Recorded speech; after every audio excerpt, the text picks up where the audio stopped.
सभी super humans को जहांगीर का प्यार भरा सलाम। आप सबकी सुबह मंगलमय हो, प्यारी हो, खूबसूरत हो, महकती हुई हो, चहकती हुई हो, खुशबूदार हो और आपके दिल में सुकून हो, कोई नेगेटिव थॉट ना हो।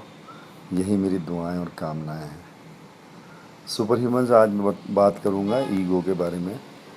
ईगो एक ऐसी चीज़ है जो हमारे अंदर ही है, हमारे दिल में ही ये बुराई होती है। इसको हम मतलब बाईपास से भी नहीं निकलवा सकते। बाईपास या मतलब ओपन हार्ट सर्जरी से भी ये अंदर हमारे सिस्टम के अंदर होती है, जो हमें सबसे ज़्यादा परेशान करती है। ईगो यही होती है कि मैंने किया, मैंने ये किया, मैं। अब आप कोई भी दुनिया का सबसे बड़ा सुपर ह्यूमन भी देख लें आप, या कोई भी इंसान देख लें, तो एक सर्टेन टाइम के लिए वो होता है, फिर उसका इंतकाल हो जाता है, वो अपने दूसरे सफ़र पे निकल जाता है। तो उस ईगो का होता क्या है समाज में। मैं बहुत ज़्यादा ईगोइस्टिक था, इसलिए मैं इस सब्जेक्ट पे बात कर रहा हूँ। और इस ईगो की वजह से इतने नुकसान हो सकते हैं, इतने नुकसान होते हैं, इतने नुकसान होते रहेंगे अगर हम इस ईगो को अपने पाल के रखेंगे। इससे बड़ा कोई दुश्मन होता ही नहीं है, क्योंकि आप ये जानने लग जाते हैं, ये समझने लग जाते हैं, मेरी कार सबसे बड़ी, मेरी सैलरी सबसे बड़ी, मैं ही सबसे बड़ा हीरो। मतलब मानते तो हैं हीरो, हीरो मानना सुपर ह्यूमन का कॉन्सेप्ट है कि आप अपने आप को हीरो माने और हीरो रहें।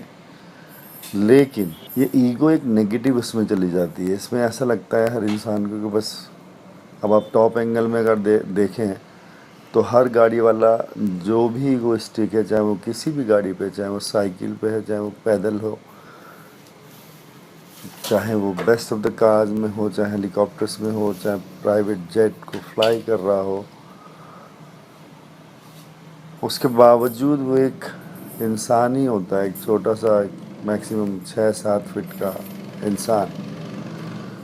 तो उसका भी बचपना हमारे बचपने की तरह ही कटता है, लेकिन बाद में जो भी उसकी ज़िंदगी में घटता है, मैं उस इंसान की बात कर रहा हूँ जो बहुत ईगो में जीता है, जो अपने ही इर्द गिर्द दुनिया खुद ही रच लेता है, खुद ही सोचता है कि ऐसा होगा, ऐसा होना चाहिए, उसे मेरे साथ इस तरह से बिहेव करना चाहिए, उसे ये करना चाहिए, उसे ये नहीं करना चाहिए। मतलब हम दूसरों की ज़िंदगियों को रोकने, थामने, कंट्रोल करने लग जाते हैं।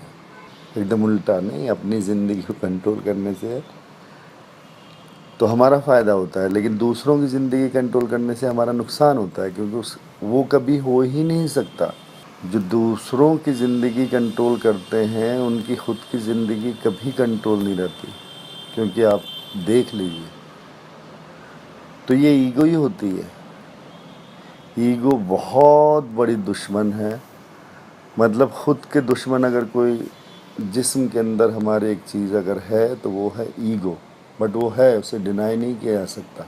ईगो ये हो सकती है कि हाँ ठीक है, मुझे सबसे बड़ा एक्टर बनना है। सबसे बड़ा मतलब जो अभी तक के जितने भी रिकॉर्ड्स जिन एक्टर्स ने तोड़े, मतलब अभी सोच लीजिए कि जिस ज़माने में सहगल साहब सुपरस्टार हुआ करते, तो उस ज़माने के लोगों को ज़रूर थोड़ी दिलीप साहब भी पसंद आए होंगे। तो एक एरा की बात होती है, एक टाइम की बात होती है। तो सबसे बड़े का तो मतलब यही होता है कि प्रेजेंटली, सपोज़ आप प्रेजेंटली सबसे बड़े एक्टर बनना चाहते हैं, प्रेजेंटली सबसे बड़े डायरेक्टर बनना चाहते हैं, तो उसके लिए ईगो तो सबसे पहले मारनी ही होगी। क्योंकि ईगो एक ऐसी चीज़ है जो आपके कैरेक्टर में लोगों को बाहर से दिख जाएगी। Suppose you are an actor, तो वो ईगो आप अपने कैरेक्टर को प्ले करते हुए भी उसे छोड़ नहीं पाएंगे। तो जब छोड़ नहीं पाएंगे तो आप ऑलरेडी एक गियर में होंगे, ईगो वाले गियर में। अब मान लीजिए आपको भिखारी का रोल मिला, तो भीख भी ऐसे मांगेंगे, है भीख देना, उस टाइप के होते हैं ना कुछ भिखारी। मतलब विद ऑल रिस्पेक्ट उन इंसानों को, वो भी सुपर ह्यूमंस हैं, लेकिन उन्होंने अपने मतलब ये भी उनकी ईगो है, भीख मांगना। अरे अपने को वैसे ही मिल रहा है तो फिर क्या प्रॉब्लम है, ये भी एक ईगो ही है। तो ईगो की देख लीजिए क्या क्या लिमिट होती है, आदमी को कहाँ से कहाँ पहुँचा देती है।